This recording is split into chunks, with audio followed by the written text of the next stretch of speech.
Hello and welcome. My name is Tiffany Farag, and welcome to Get to Know You, a podcast for those who want to open conversations and access deeper dialogue, where conversations can become stronger when we explore our thinking and behavior.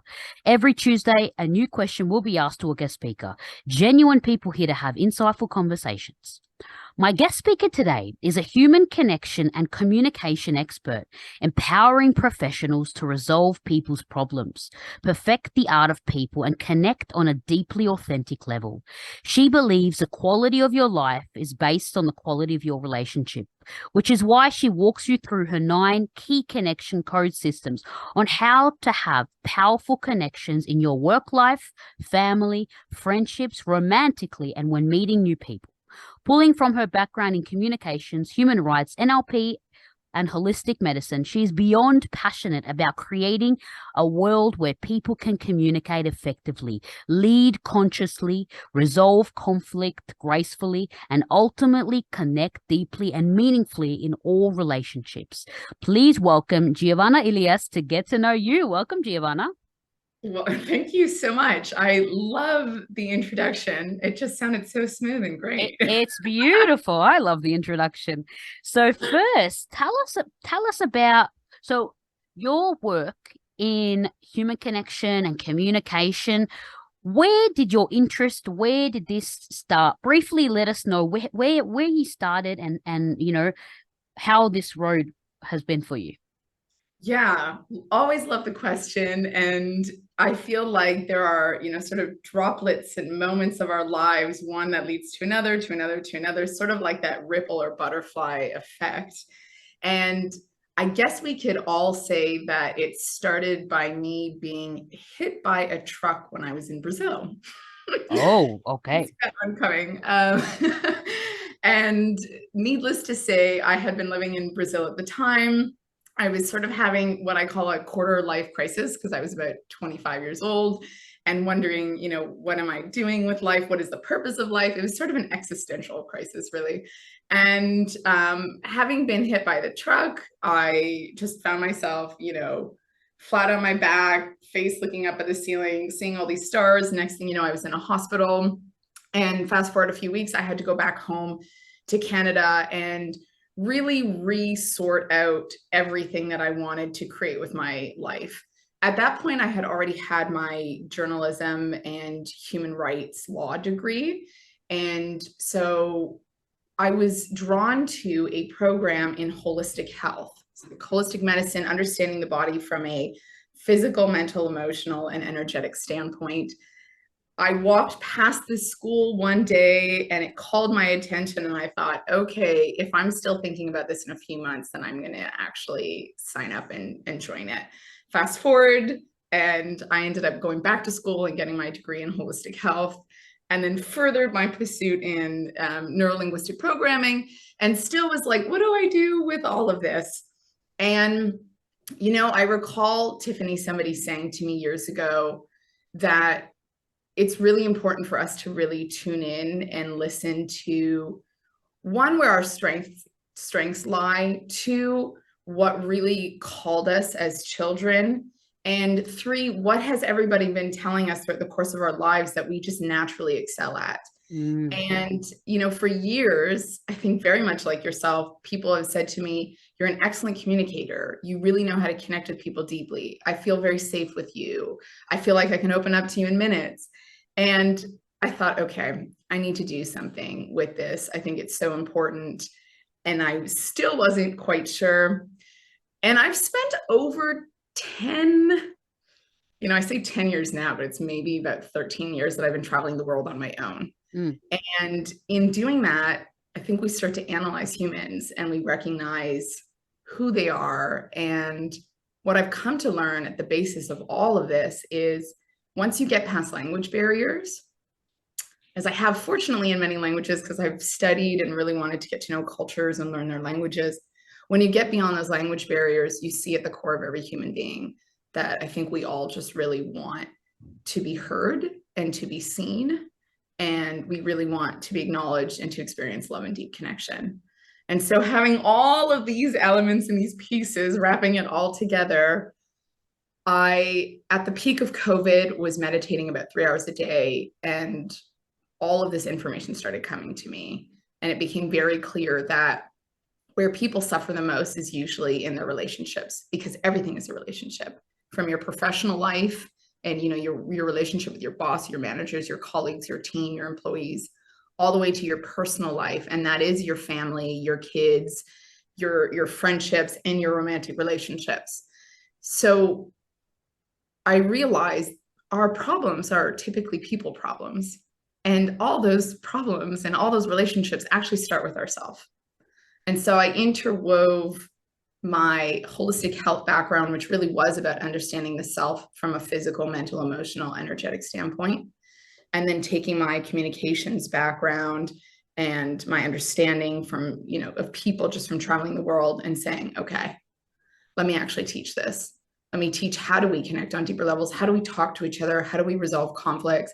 How do we get beyond those people problems?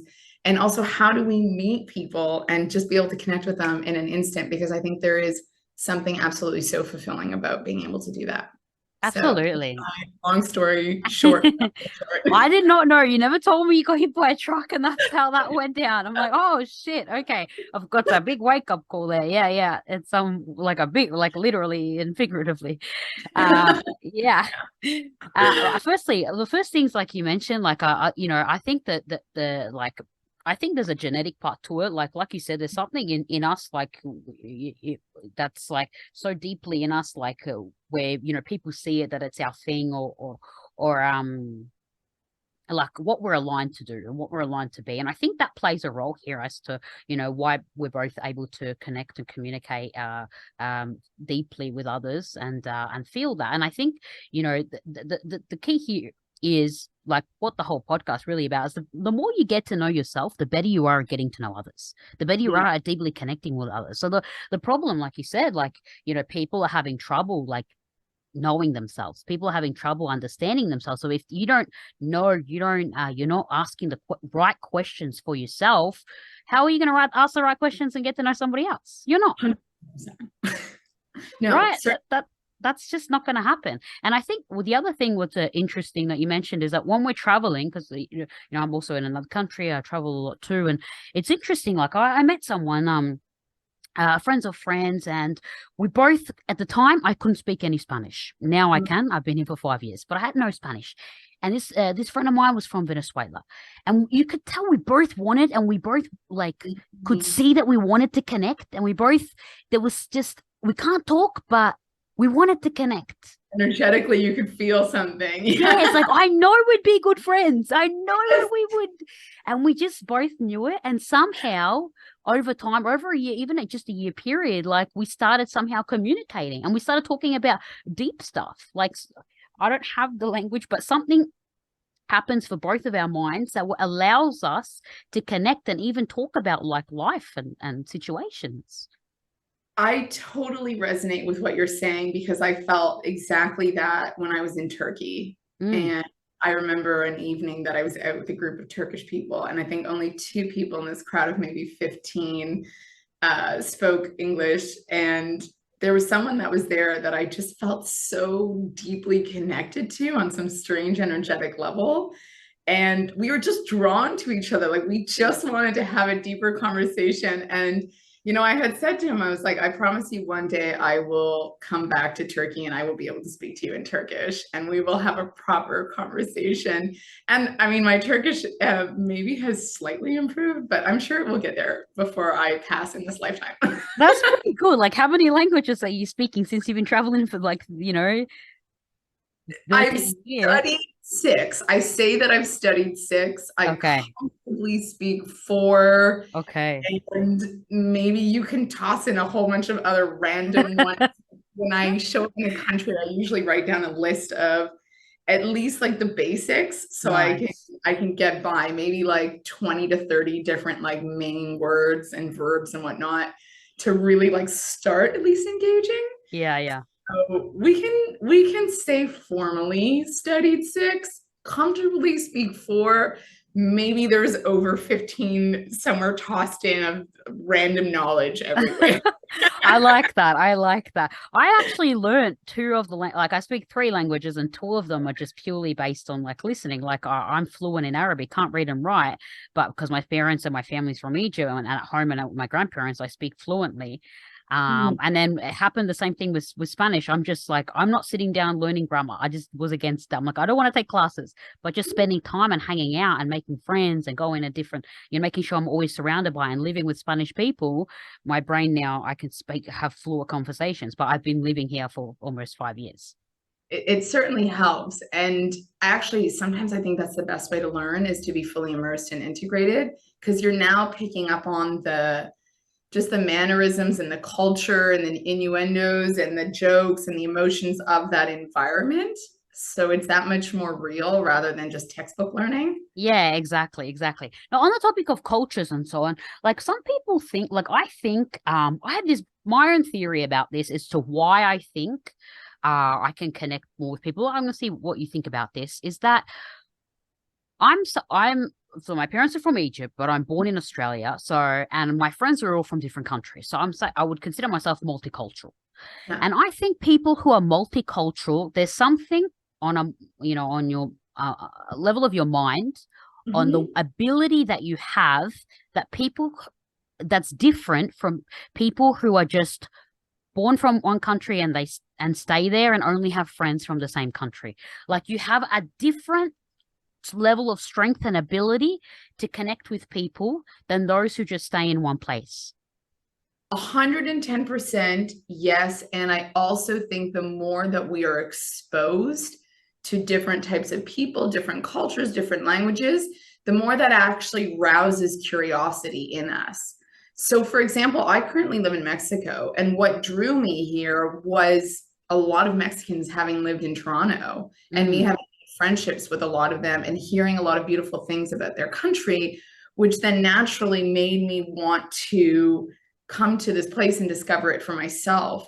So I think on one end, we can certainly say, it's an ability, as I'm hearing you say, the ability becomes facilitated. But I also think curiosity can make it so much easier and once again facilitate the process of learning about new places, wanting to be around different people, learning the language, immersing yourself in it because you're just curious to know more about what that culture is all about or what that people is all about. And I would probably say, which you would understand quite well, I would imagine growing up in Australia, being around a whole group of different types of people, but also having that Egyptian culture in the family. I'm imagining already you were exposed to an alternative culture within a culture. In other yes. words, you're exposed to the Arabic culture, but inside of an Australian culture. Yes. So Yeah, it's you're like all up with these two cultures. exactly, exactly. Like when you go home, you're in another world almost. And then when you're out of your home and at school, you're like, oh, the rules don't really apply here. Like the rules kind of change a bit. And then as your friends, because Melbourne, I'm from Melbourne, like it's a very multicultural city. All my friends are from different countries. They're either first generation, which I think the other topic about first generation born in Australia, or they've come here since they were 5 or 6. And I think Mhm. because Australia is such a young country, because we're first generation, or they've come here when they're 5 or 6, there's also some form of I think ability to connect so well with different cultures and with people. Like I find with some cultures, I don't want to name them, but with some cultures, they have many generations that have lived in a place, and then there's like even though they travel or they're moving to countries or so on, they tend to still stick with people from the same culture. Like when they're like overseas, like people have come from like, for example, the US, and then all their friends are only people from the US, like when Yeah. they've come to Spain, for example. And I think there's still an inability, and there's a lot of the time when it's like that, they're only sticking with their own people, like people who are from country that they're born in and so on.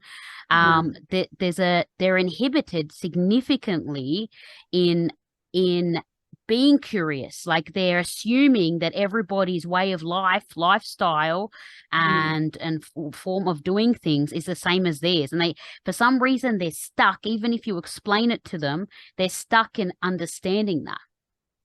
Yes, this is a fascinating piece that you brought up because I think more than anything, especially if you're going to go traveling outside of your country, you're doing a huge disservice to yourself if you only spend time with your own people. On the contrary, I think there's so much room for growth if you are spending time around different people. And I do think there is a, perhaps we can call it an uncomfortable learning curve along the way because it does involve being in totally different cultural situations with different mentality, different ways of thinking, even different jokes, and of course, a different language. So for you to ride that wave long enough beyond discomfort to start immersing yourself and getting really comfortable in the space, for some people can take longer than others and can feel more uncomfortable than it can for others. And, you know, I do think it takes a really curious spirit to lean into that and to say, I want to be in this new novel space with new people, regardless of how much I'm understanding that's going on, or regardless of how familiar it feels. And I think human nature naturally gravitates to what It is knows. familiar and comfortable. Yeah. Yeah. Unfortunately, yeah. Like even here, like even in Spain, like if I look at like the different, like I have to basically, what I notice with the people who are that, I live with two people from Spain, and one's from one end and one's from the other.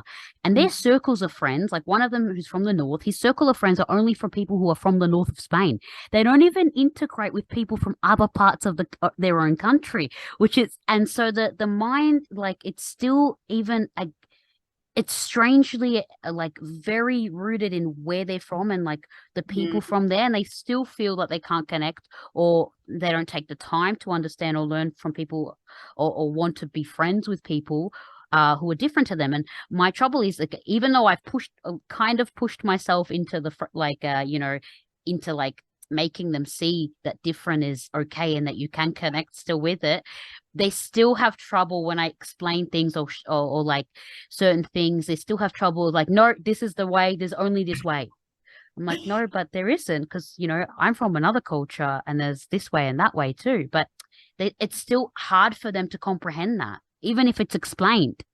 I'm loving that you're saying all of this because so we haven't fully dived into this yet, but I'm in the midst of writing a book, and this book has my 9 key system that I call the connection code.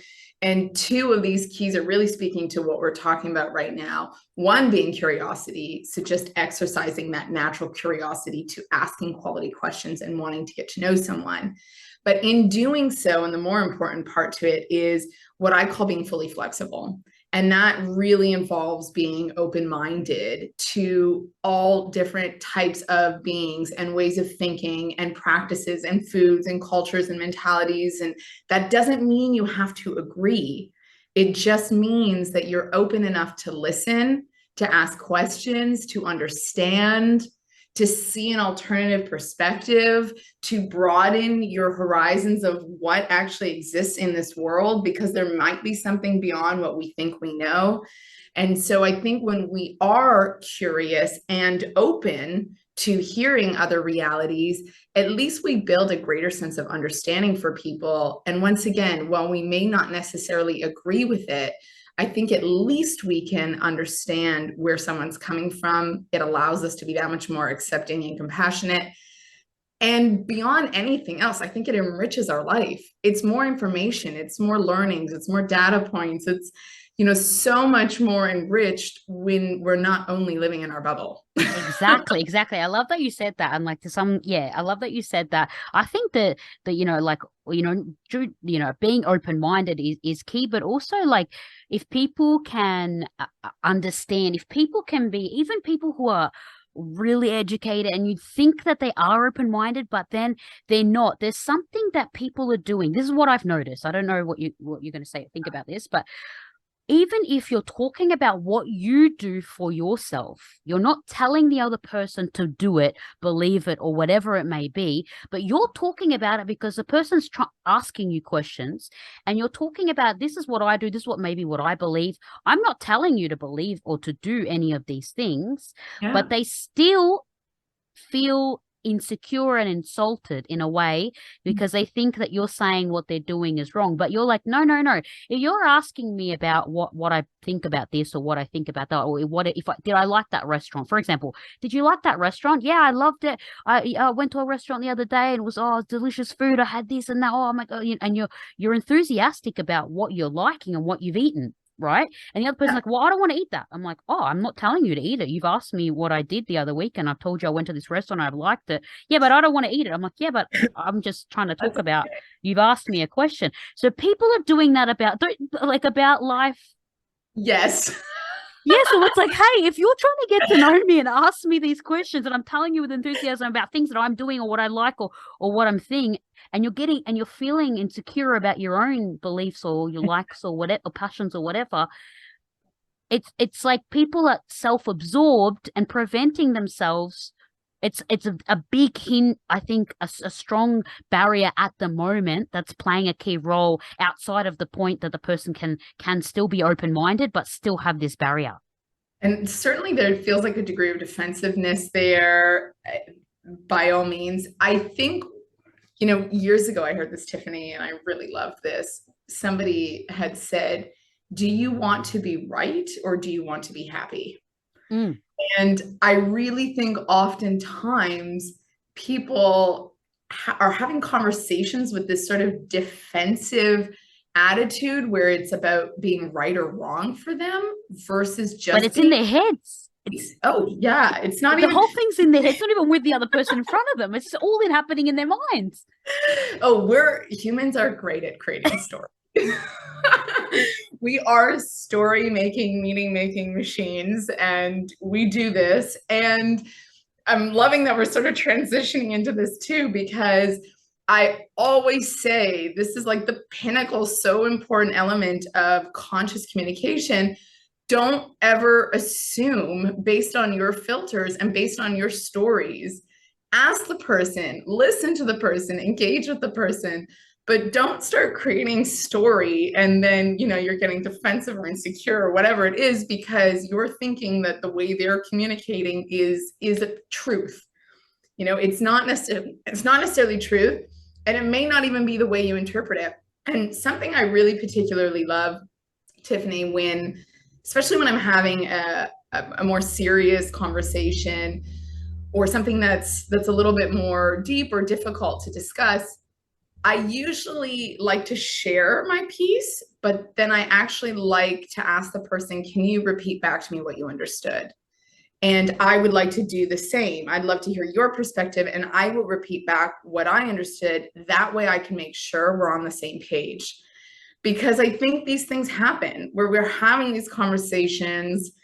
Somebody's creating their own experience about it, their own story. They get defensive, whatever is showing up in the space, rather than, communicating out loud. Okay, this is actually how I interpreted what you said. Is this true? Yeah. Now you can tweak accordingly rather than getting into some sort of That's unnecessarily. right. Yeah, yeah. I do the same. I'm always like, oh, is this what you mean? Like, this is what I'm taking. Like, is this what you're talking about? Like, is this what you're just trying to say? And Yeah. for them to clarify, and yeah, I have in my course, in the course that the listeners know, I have a part of it is be in the other person's movie, not your own. Like, be in their story. Forget about your story, get out of your story, go into the other person's story, into their film. Like, you don't need to interject yourself in the conversation. Yeah.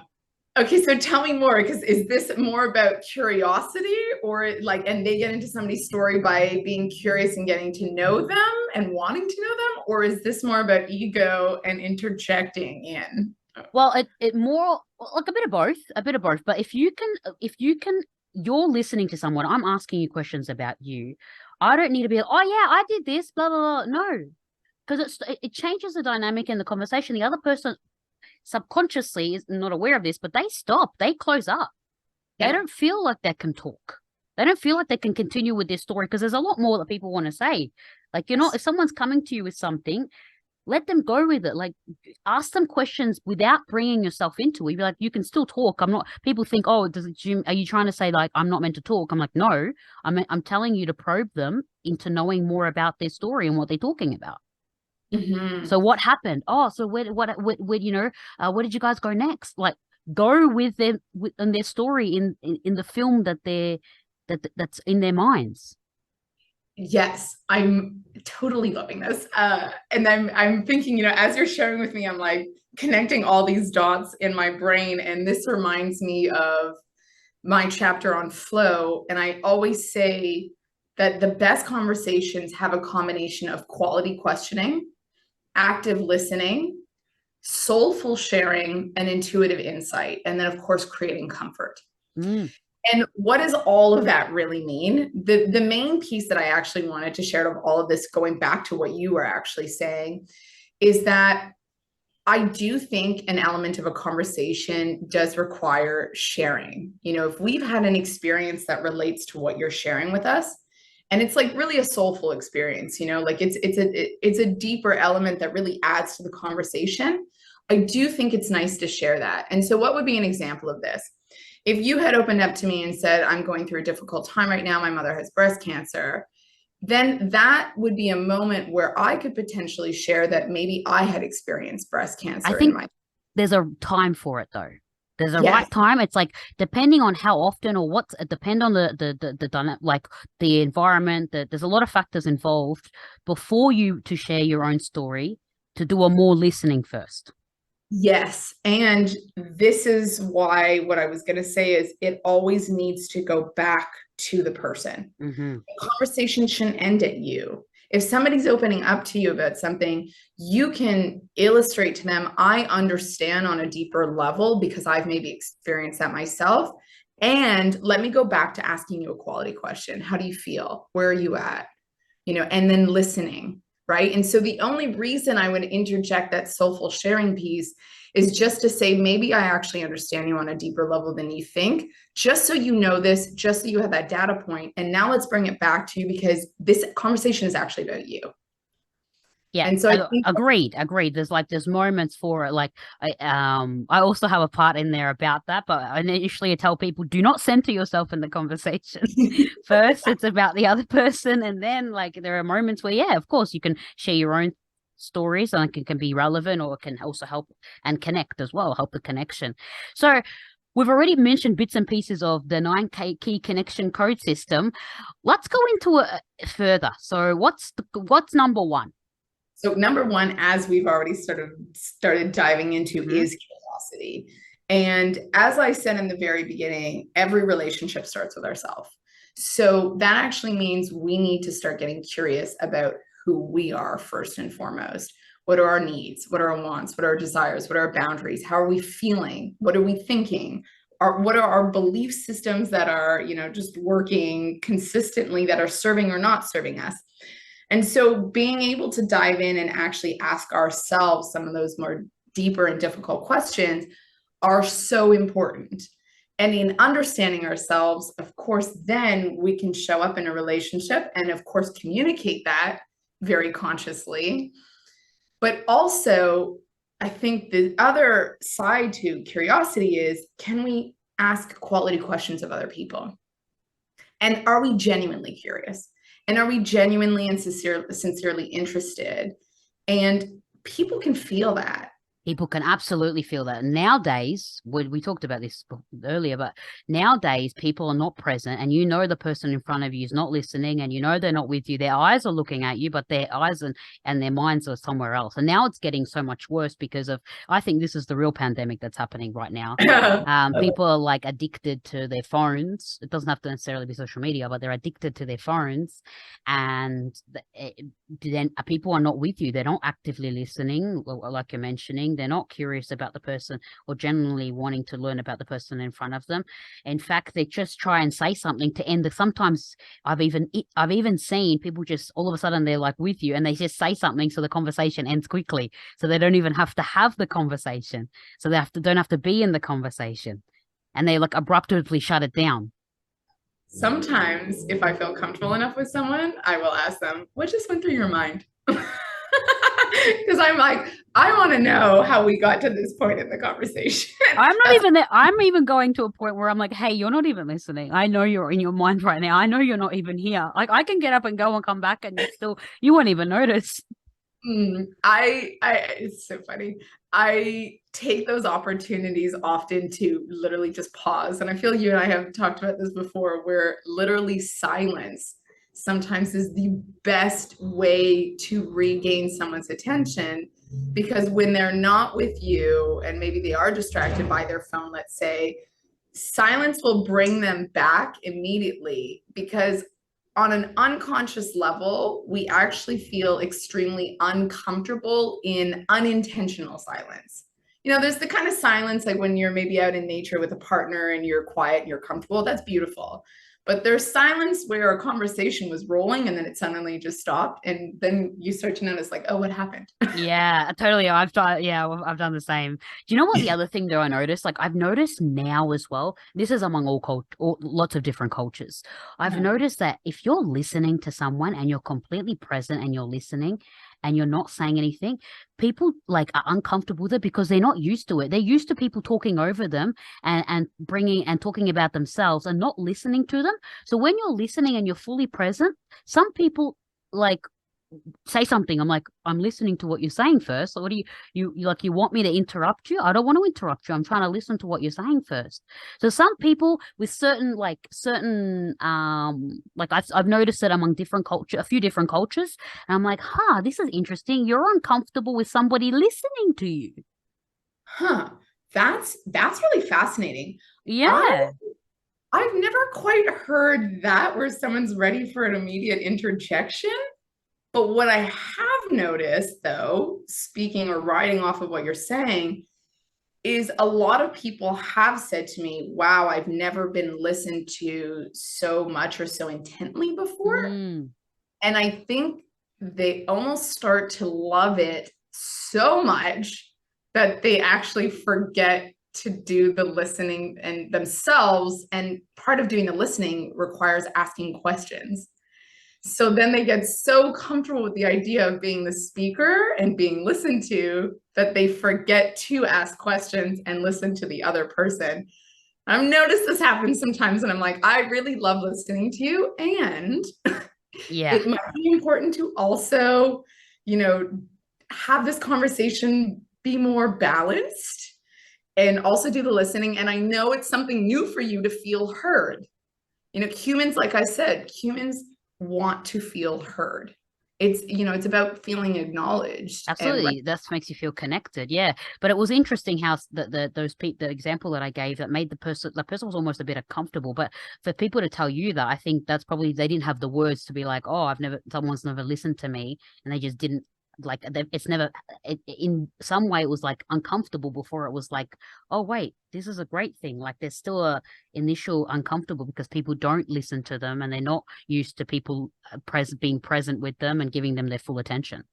That's exactly it. Which, going back to your initial point of like, this is the real pandemic. I'm so scared for my friends, people that I know, and I've seen people deteriorate, and I'm just like, oh no, what's happening? And their memory, like, because they're not present, their memory about like things that we've had full conversations about, even memory about stuff that they've shared with me. I remember this person shared with me, oh, I've got a job interview tomorrow, this and this and that, this is a job, gave me all this information about it. And so as a good friend, the following week, hey, how'd it go? Asking questions. Oh, what are you talking about, Tiff? I'm like, oh, you had a job interview, this and that. I don't know what you're talking about, Tiff. And I literally listed all the information that was given to me. And they're like, I have no idea what you're talking about. Yeah, some people are like, their memory or their absence of being present, or it's alarming. People are getting really bad right now. So this memory thing is fascinating for me too, because I find even for myself, sometimes there's like gaps in conversations where I'm like, just jog my memory and tell me again, more or less, and then it will come back. And I even wonder this myself. And I'm like, okay, well, I also wonder because I've had 3 major accidents. Oh, damn. I'm also like, did any of those 3 when my head got knocked like on the cement 3 times, did any of those affect me? Oh, damn. I'm like, this could be another thing entirely. But you are totally right, though, that if we are not present, then of course it's going to impact our memory entirely because we don't even necessarily know if that conversation took place or not. What Even I'm with what you say as well. It's like I'm not it's not even this person listening to me speaking. This is what they were telling me. I was listening to them. That's why I say you can never be a liar. You should always be very much aligned and consistent and honest with your word. Because if you don't remember what you're saying, Yeah. it come back Exactly. and bite you. Exactly. You know what I've been thinking a lot of, and I've been thinking about this since I was a kid. I'm like, I want to have a camera on me at all times, just to show people and like make them see their behavior, or make them see, hey, you did say that. This is what happened. Like some Mm. people have no memory even after an hour. I didn't say that. I'm like, yeah, you did. Like it's I'm like I want to wear a body cam like just to show not to put it anywhere, just to show the person who's talking what they said. That's like been in my mind to do that. And I was talking about something quite similar last night, funny enough, but what you're actually speaking to reminds me of the second chapter of my book, which is on consciousness. And Mm-hmm. something I always say is that we want to be very mindful of what's taking place mentally, emotionally, physically, energetically before, during, and after any kind of a conversation. Yes, we're looking like we're on the same thing with like my course as well. Like, you met week 1 and week 2, it's kind of the same thing.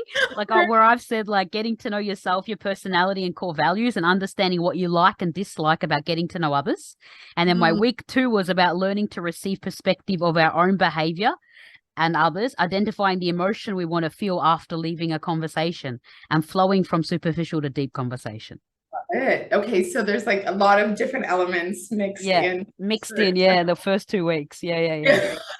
And I mean, it's so valid. I mean, you understand it. I don't need to convince you by any means, but it's so important for us to check in. And I always say, Tiffany, to my clients, one of the best exercises they could do at the end of the day is what I've created that I call day scans. Mm. And so being able to literally just jot down in a list, like very basic, everything you've done that day, and then 1 or 2 words beside that thing about how you felt about it. So, for example, got up, worked out, had a call, made a smoothie, something of this nature, had a great, conversation with a friend, had sex, what all these just basic. Yeah. And beside each thing, writing, okay, that workout, I felt energized, that call, I felt productive, that sex, I felt connected, and so now you just have a basic understanding of what took place throughout your day, but more than that, how you felt related to all of those things. And I think when we can even just simply go through a day like this, we become aware of the different energetics and emotions that took place throughout our day. Mm-hmm. And how maybe we shifted emotionally and energetically throughout our day, and with who, and what environment impacted that, and also how did we show up in those different spaces, and how did we impact those people or that environment. And I think that's so important for us to really build in these practices, because now it integrates an awareness into how we are being and who we're showing up as in every social situation. And also, how is the environment, how are the people we're spending our time with impacting us? Absolutely. I love that you mentioned that. That's actually part of like growing your self-awareness as well, like the daily check-ins. Like Dr. Tasha Urich, who I think I mentioned to you, she came on the podcast and that was one of the key things that people, if you want to become more self-aware, this is something that you could do to go on that path of Yes. self-awareness. Yeah, no, that was great that you mentioned that. Another thing, I don't know, this is one of my things that I do in like week 4. I talk about narrowing in on who you want to get to know. So yeah, a lot of people are like, sometimes I think it's important for you to think about who you want to get to know. It's like, Who are they? Where are they from? Like maybe I may ask a question that's irrelevant to them. That's not applicable. That's insulting. So Yeah. I Okay. think people don't think about that. It's like, who are you talking to? Who are you trying to get to know? Yes. And I love that you mentioned the insulting piece, because I'm of the belief that if you are genuinely curious and you're coming from like a really sincere place, I would just suggest disclaimers before you ask a question that could borderline be insulting. I mean, of course, we need to be mindful of how we're delivering a message in general. But, if it could be borderline more of a sensitive question, depending on what it's about, then I usually say, I'm not sure if you'd be comfortable with this, or I'm personally really curious about this. If you're comfortable to explain this to me, I would love to know about X. Yeah, but that's different. I understand what you're talking about there because I do the same. I'll be like, okay, you don't have to answer this question. I'm going to ask you something. Yeah. I'm going to ask you something vulnerable, personal right now. You don't have to answer. I say Yeah. that before I ask the question, but not questions like that. I'm talking more about questions without the person's conscious awareness of someone's like cultural background and things like that. So sometimes a question without thinking, like they're not weary of what they're saying to the person in front of them. This is a really interesting piece because you don't know what you don't know. Yeah. And so, how can we be conscious? So, let's say it's like, for example, someone that's never left their country. They have very little cultural exposure. Suddenly, they're being exposed to somebody from a completely different culture, and they're asking questions that could be inappropriate, let's say. And they may be totally in the dark about the fact that they're completely just asking an inappropriate question. And I think this is when social interactions and conversations are a beautiful dance, ideally between two conscious people. Mm-hmm. And what I mean by that is when one person may make a comment that could be potentially offensive, ideally the other person can come in and hold just enough space long enough to try and understand where that question came from. Now, mind you, I don't know an example, like you may have an example in mind that might make this a little bit more clear. You know what? I just thought of something right now.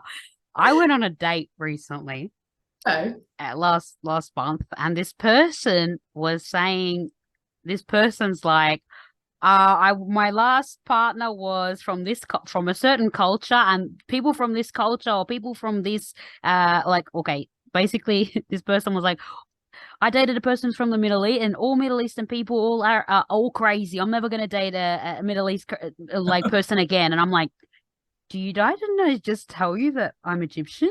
I totally laugh. Like I was laughing. I was laughing. I was literally laughing because there was other things that happened as well. But I was just like, this is really funny. Like it's not someone I'm gonna see again, but I'm just gonna enjoy it for like it's making me laugh. Like it's a comedic thing for me right now. So I'm loving this, Tiffany, because moments like this for me, I see as opportunities to plant seeds in the minds of people and I see consciousness as a spectrum, right? So I don't think you're conscious or unconscious. I just think we're all on a spectrum of having different degrees or levels of consciousness in different areas of our life. So in a moment like this, I would want to maybe increase the awareness of this human being in regards to being culturally a little bit more open-minded. And I love the idea of planting seeds. And what I mean by this, and usually the way I go about it, is often asking questions that lead them to where I want them to go, or what I want them to realize in the end anyways, without making them feel like I'm telling them. I want them to feel like they arrive there. Yeah. But they're on their own. But I would be very probably inquisitive with this date of yours and just say, oh, I'm curious. Yeah, Tell I me did. I got this person talking, and then I just continued laughing myself. I just couldn't stop laughing. I'm like, oh, okay. But it was in this particular example. There's I'll tell you some other things off the podcast that were like this person was really not aware of a lot of things. Yeah, and unfortunately. it sounds like that, like regardless of whatever culture they had thrown out at you, it sounds like just a different level of awareness Yeah, overall. total. Like, Yeah. and That that on its own, that's a big problem on its own. Like people's level of awareness is not there, like cultural awareness, social, situational. Like a lot, like the focus, like you see a lot of people talk about, and the focus is self-awareness, self-awareness. Okay, yes, you need to be self-aware, but and of course that's a big, big thing. But people aren't focused on even like situational awareness. Like people don't see what happens to other people in a like when you're with, like, for example, a group of people, what's happening to the other person? What did someone else say to another person? Are you aware of that? Well, you were there, you heard it, but you didn't hear it. Like some but people are not aware of what's happening around them. They're not aware of, like they're so involved in their own little thing that there's no, you know, organizational awareness. There's no situational. There's no social awareness. It's not there. yes, for sure. And once again, I'm such a big, and maybe this is like the educator coach in me that's like, let's teach people. Yeah, um, I'm the same, but some people, unfortunately, are a lost cause.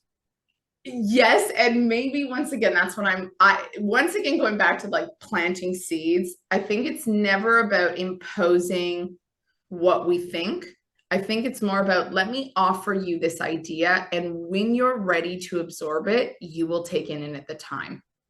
So it's they may not be ready for it today, they may not be ready for it in a week, they may not be ready for it in months, and it may suddenly hit them in years where they're like, "Oh, damn, that's what she Yeah, felt like that yeah, thing." And so I'm always, once again, a very big believer of let me offer you an idea that's alternative to the way you are approaching this right now, or let me ask you questions that will start getting you to think a little bit more beyond or outside the box of where you're at. yes, And I don't need to be attached to you suddenly becoming this new conscious aware person in this moment. I just need you to start thinking a little bit beyond where you're at, and you'll get there in your own time, in your own place, in your own accord as you need to. And I've just done my part to offer a new awareness of looking at things, a new perspective, and you go from there. okay. Now, if it's not somebody that you're coaching, it's a good friend or it's a family member. More. What do you what like sometimes, like, how do you not let it frustrate you? That's a really good question. I think they're slightly different because friends we can choose, family we can choose how much time we choose to be around them. But and some people do subscribe to the idea that we have chosen our families, which I also believe on some like soulful level that we've chosen our families because we need to learn something from them. But for the sake of the conversation, once they're your family, they are your family. Yeah. And so in a situation like that, and it's funny, I'm actually writing an article on this right now. I really strongly believe that keeping something that is important and meaningful to us to ourselves is actually a detriment to both us and to the other person. And with all that being said, I'm not saying emotionally word vomit on people. I'm saying be very mindful of your delivery and your approach. And from there, recognize, where do you want the conversation to lead? Because I believe conversations can either lead in a place of connection or disconnection. And Absolutely. it's not, once again, about imposing your ideas on someone, and it's not about them needing to agree with you or see your view at the end of a conversation. It's more of a sharing. Like, this is how I feel, this is how I experience things. I just want you to know this.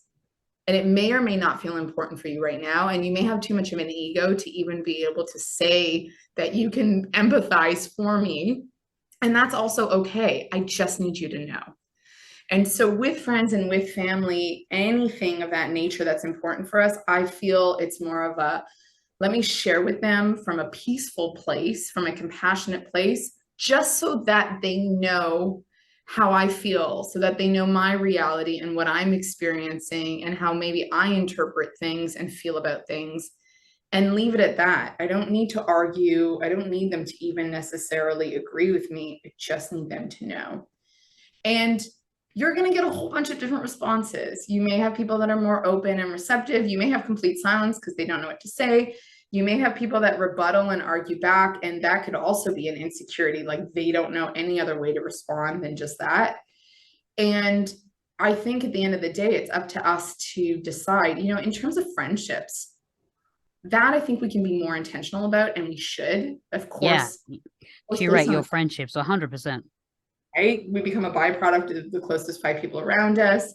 And so we do want to curate our friendships because we become that, and we learn and are influenced by those people. So I do think it's important to be intentional about that. As for family, once we do our sharing, and of course, depending on how that whole dialogue rolls out, I think then you just choose, how much time do I want to be around this person? And I might even go so far as to asking them, what does connection mean for you? What does us having a strong relationship mean or look like for you? How would that show up in the physical? How would you like me to come forward so that we can connect? And so I would throw it back on them.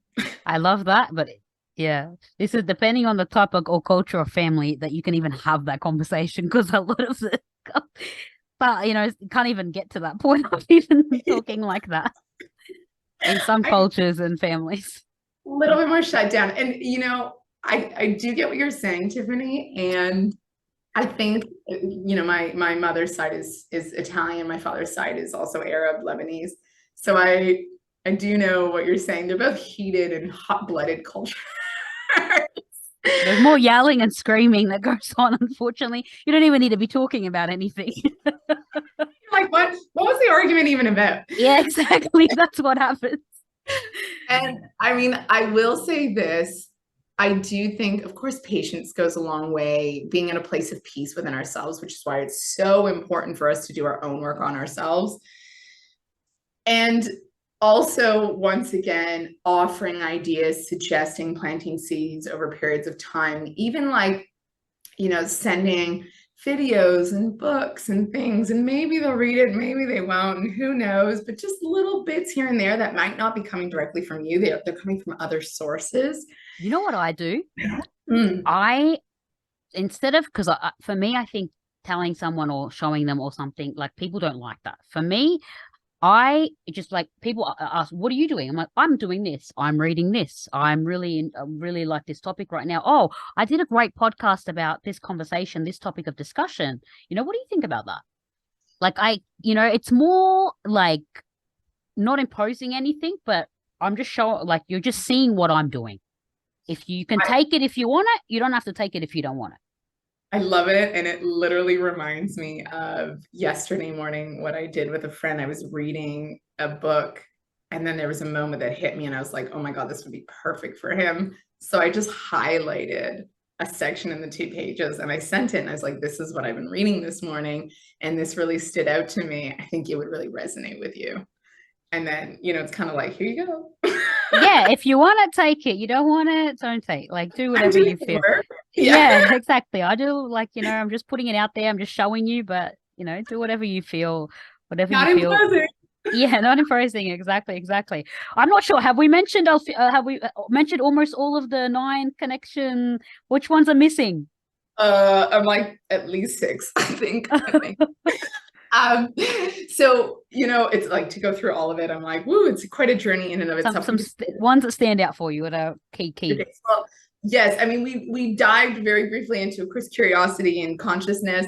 And of course, what then comes from that is clarity. And so when we get curious about someone, when we get to know them really well, and of course ourselves, and when we build that awareness around our interactions with other people and our relationships, and once again ourselves, then we gain clarity on what that relationship really is about and where it should moving forwards, and what it is that even we want with that relationship. And I think clarity is so important because we can't take active steps moving forwards to build any sort of healthy, meaningful relationship or dialogue. And when I use the word relationship, by the way, this is in every sense, professionally and personally. So all across the board, having clarity just makes communicating and makes connecting so much easier, because now we're not in the dark and we're not paralyzed by what comes next? What do I need to do? So 2 very simple examples, both from a professional and a personal standpoint. Professionally, I've seen so many times where people go into, business meetings, team meetings, and the head, the lead, the manager, whoever is not clear in their communication. And now you've got team members and employees that are embarrassed to ask, and they feel ashamed, and they feel like they probably should know, and they don't want to ask in front of everybody else, and they're wondering, did everybody else understand this? And so they go off and now go and do work that's not effectively done, that's not done on time, that's not done the way somebody wanted it to be done. And that's just because the communication wasn't clear to begin with. So that in that realm is super important. In a professional sense, if we even talk romantically, if you're not clear on where you foresee the relationship moving, or what's important for you in a relationship, or what does connection for you mean in a relationship, or what are your values, and is communication for you important, is intimacy important, is emotional connecting important, right? Is intellectual connecting important? What are the ways in which you connect and you value things? And if you don't have that clarity within yourself, of course, you certainly can't communicate it. And if you can't communicate it, it certainly won't necessarily come back towards you. On the topic of that, because like relationships are a bit more tricky, when would you say to talk about all of that? How far into like knowing someone, like you're dating, like you met them, you went on one date, you've maybe been talking for a month. When's the right time to talk about all that? Oh, love this question. There is no right time. But isn't it too soon? It's like, whoa, you're jumping the gun. I don't know you, like. No, and I mean, no, I say no. And I say this, Tiffany, because I also think this really has to do with, so many different factors. One, once again, what's the degree of like awareness and consciousness that both parties have, and levels of experience in terms of their life, dating, their age, where they're at, the phase in their life, what they want. If people are, let's say, in their mid 30s or their, late 30s, early 40s, and they're dating, I think they're a lot more clear on what they want than someone in their early to mid 20s that's like, let's flow with things and let it unravel, get the experience and see where it goes. Me in my early 20s probably stayed in relationships longer because I wanted the experience to learn from it and understand what I liked and didn't like. Mm-hmm. Me being in my early 30s, I'm like, I'm much more clear, much quicker on what I do and don't like, and I will communicate that with you. And if that doesn't resonate, it doesn't fall on you, it doesn't feel good, then it's very clear right there, we'll just go our separate ways, like things are good. What do you do this on the first date, or when do you have this conversation? So on the first date, I would say it's very much like what you shared earlier about this person that you were out with, that they made some cultural conversation or comment that was kind of awkward. And I think sometimes we don't even need to have conversations because we can read between the lines. Like you see very clearly sometimes in people's behavior and what they say on a first date, whether that really aligns with you or not. And so it may even require a conversation. It may just be you being very clear in yourself and saying, this is not really my shtick, and that's cool. And I'll let them know, or, we just don't have a second date, and that's okay too. Yeah. And I have also had the opposite happen where both of us were weirded out by how comfortable we felt on the first date, as if we had known each other for lives, maybe another lifetime. And I think comfortable and secure enough to also have that conversation that looks like, this is weird for me, but I feel so comfortable to be able to just openly express myself. Is that the same for you? And of course it's light, I'm not saying we need to be so heavy. Yeah, exactly. Yeah, people think that, if I say all these things, I'm coming across too strong or whatever. No, you're just being real and honest and transparent and putting your cards on the table. That's all you're doing. Yes. And even in the research that I've been doing for my book, Tiffany, 7% of communication is words. The other 93% is body language, facial expressions, and tone of voice. Exactly. So for me, it's less about what are we really saying to each other, and it's more about how are you actually delivering that message. Yeah. You can deliver anything in a way Yeah, that you can, can sweet talk anything. You can say all the right words, but really, like, how's it felt? How's it, yeah, is it real? Is it genuine? that too, that You know? too. I'm so loving that you said I this. the problem now is that we need a part two of this, even just this one conversation. Like we're going over an hour right now, and I'm Oh, like, okay, okay. I feel like we're gonna need a part two. That's I the love it. I love it.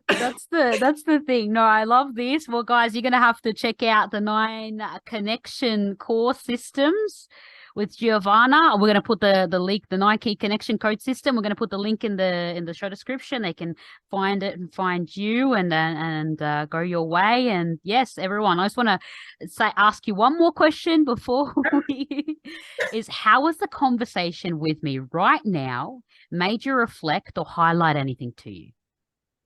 Oh, okay.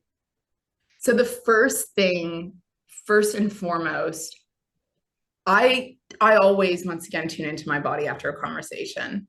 And I can feel that I'm like expansive and giggly and comfortable and alive. And what this really shows me is that when you do actually genuinely feel authentically connected to someone, as I feel like this conversation just had such a natural flow that I'm still like, well, there's so much more to share.